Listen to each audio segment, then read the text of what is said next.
ओम श्री गणेशाय नमः my dear friends. तो आज हम जो रीडिंग लेके आए हैं ये एक ऐसी रीडिंग है ना फ्रेंड्स कि वो मैसेजेस जो डिवाइन आपको बोलना चाहता है। आप जिस परिस्थिति में हैं, आप जिस सिचुएशन में हैं, हम उसे देखेंगे और हम ये देखेंगे कि डिवाइन आपको क्या कहना चाहता है, वो आपको क्या समझाना चाहता है, आपको क्या इस रीडिंग को मन से सुनना चाहिए, दिल से देखकर समझना चाहिए कि वो कौन सी गलतियां हैं जो आप अपनी लाइफ में कर रहे हैं और वो आपको कहाँ पर रोकना चाहता है, कहाँ पर क्या समझाना चाहता है। तो ये आपके स्पिरिट गाइड्स, आपका खुदा, आपका भगवान, जिसे भी आप मानते हैं, ये आपको ये मैसेज देना चाहते हैं। सो हम जल्दी से इस रीडिंग को स्टार्ट करेंगे। टाइमलेस रीडिंग होगी, जब आपको मिलेगी तभी आपके लिए बनी है और इसे एक जनरल रीडिंग की तरह लें, बहुत ज़्यादा अपने ऊपर फोर्स नहीं करना है। सो जल्दी से अब हम इस रीडिंग को स्टार्ट करते हैं। सबसे पहले हम ये देखेंगे कि आप किन परिस्थितियों में हैं और क्या ऐसी चीज़ें हैं जो आप कहीं ना कहीं सही नहीं कर रहे अपनी लाइफ में। सबसे पहला कार्ड है death and rebirth, 5 of cups, 7 of wands, queen of swords, Karma, night of swords. अगला है strength, bottom of the deck. देखो कार्ड्स क्या कह रहे हैं आपको। कार्ड्स आपको कह रहे हैं कि आपको ना हमेशा यही लगता रहा कि मुझसे कुछ गलतियां हो गई हैं, मैं कुछ ऐसी चीज़ें पास्ट में करती आ रही हूँ या करता आ रहा हूँ, जेंडर आप अपने हिसाब से देख लेना, और मैं ना उसको ठीक करती हूँ, मैं उसको दोबारा से इम्प्रूव करती हूँ, मैं उस सिचुएशन को ठीक करती हूँ। डिवाइन कह रहा है नहीं करना है आपको ठीक। क्यों कर रही हो तुम बार बार ठीक? कभी किसी गलत चीज़ को सही नहीं किया जा सकता।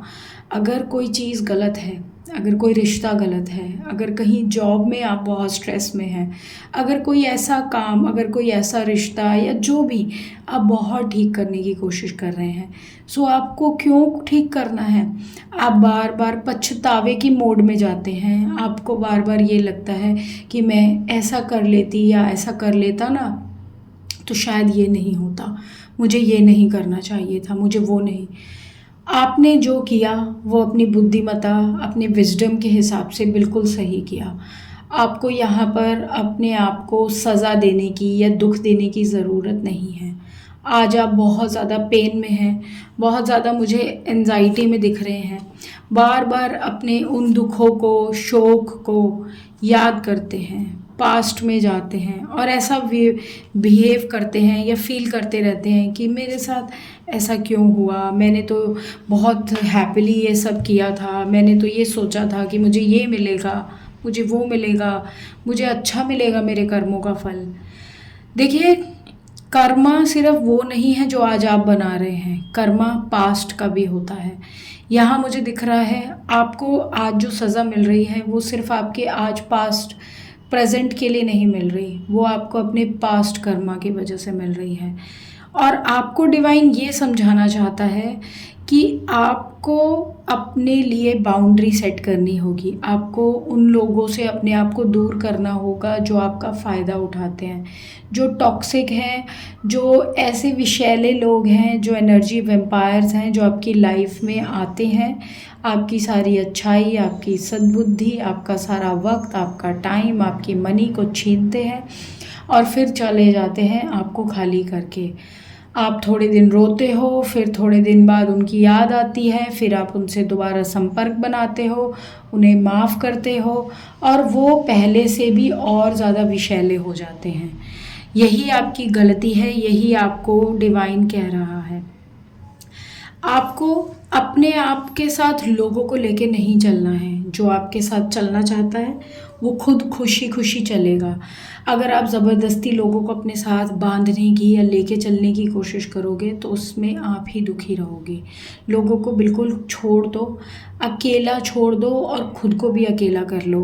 क्योंकि अगर आप अभी भी कोशिश करते रहोगे कि लोग मुझे समझेंगे, लोग मेरी वैल्यू करेंगे, लोग मेरे अच्छे करे हुए को ये देखेंगे बैठ के कि अरे इसने तो इतना अच्छा किया, हम इसे इसके साथ अच्छा करते हैं, तो कोई कुछ करने वाला नहीं है।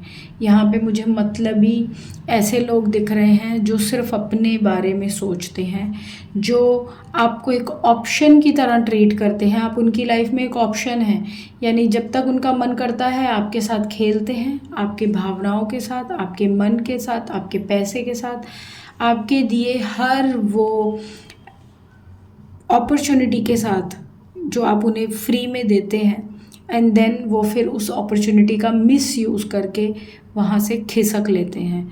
आप अगर किसी मैरिज में हैं, किसी ऐसे रिलेशनशिप में हैं और आप ये सोचते रहे कि मैं ही उसको सही करती रहूं या करता रहूं, तो आपने जितनी बार भी कोशिश की तो क्या मिला? आपको मिला सिर्फ दर्द, दुख, लड़ाई झगड़ा, परेशानी, स्ट्रेस। क्यों कर रहे हो? क्यों कर रहे हो दोबारा दोबारा कोशिशें, जब एक बार, दो बार, तीन बार, कितनी बार ट्राई कर चुके हो फिर भी कुछ नहीं मिला? डिवाइन आपको ये कह रहा है कि अब बहुत हो गया, खुद को उठाने की कोशिश करो, खुद को यहाँ से निकालो, अपने पैसे पे, अपनी स्टेबिलिटी पे, अपने माइंड पे काम करो, अपनी स्ट्रेंथ को बढ़ाओ, खुद को वीक बनाना बंद करो, जो आपने लोगों के सामने खुद को कमज़ोर बना के दिखा रखा है। ठीक है, सो मुझे ये चीज़, ये एनर्जीज़ आपके चैनल्ड मैसेजेस में आ रही हैं जो वो आपको कहना चाहते हैं। इस पूरी रीडिंग को, इस पूरी मैसेजेस को बहुत सीरियसली लीजिए फ्रेंड्स, ये आपके लिए ही बने हैं। यहाँ मैं हमारे भोलेनाथ का मैसेज लूँगी कि वो आपको क्या कहना चाहते हैं, क्या आपको डिवाइन समझाना चाहते हैं। देखो, embrace a positive outlook, seek solutions not problems। तो अभी जो आपका नेगेटिव एटीट्यूड है या नेगेटिव एनर्जी है जो आपकी लाइफ में इस टाइम चल रही है, वहाँ से वो आपके चैलेंजेस को कम नहीं करेगी। अगर आपको अपनी प्रॉब्लम्स का सोल्यूशन निकालना है then you have to be positive. अपनी पॉजिटिव अप्रोच बनाओ, अपने आप को एक पॉजिटिव पर्सन बनाना पड़ेगा। नहीं बनाओगे तो स्ट्रगल करोगे, प्रॉब्लम में रहोगे। इसलिए अपना फोकस सोल्यूशन फाइंड आउट करने में करो, अपनी एनर्जीज़ उसमें लगाओ। भोलेनाथ आपको ये कहना चाहते हैं। और दूसरा वो कहते हैं कि आपने जो भी छोटी बड़ी मिस्टेक्स की थी पास्ट में, मैं उनको सही कर रहा हूँ। मैं उनके लिए आपको ये कहना चाहता हूँ कि अपनी गलतियों को एक्सेप्ट करो। देखो, किसी को बार बार माफ़ कर देना भी एक गलती ही है। अगर आप किसी को बार बार माफ़ कर रहे हो, उसको मौके दे रहे हो, तो ये भी एक गलती ही है। इसे समझो और अपना एफ़र्ट्स रिग्रेट करने में नहीं, अपनी ज़िंदगी को बेहतर बनाने के लिए लगाओ। जैसे लॉर्ड शिवा से जब गलती हो गई थी तो उन्होंने अपनी गलती को सुधारा था, गणेश जी को दोबारा से इस दुनिया में लाके। सो इसी तरह से आपको भी अपनी गलतियों को सुधारना है, अपने आप को इम्प्रूव करना है, अपने आप को एक बेटर सिचुएशन में, कंडीशन में लाना है कि कोई आपको हल्के में ना ले और आपका मिसयूज़ ना करे। ठीक है फ्रेंड्स, तो ये है आपकी रीडिंग। पसंद आई हो तो प्लीज़ इस रीडिंग को लाइक करें, चैनल को सब्सक्राइब करें, कमेंट करके बताएं। मैं आपसे अगली रीडिंग में मिलूँगी, तब तक के लिए बाय फ्रेंड्स।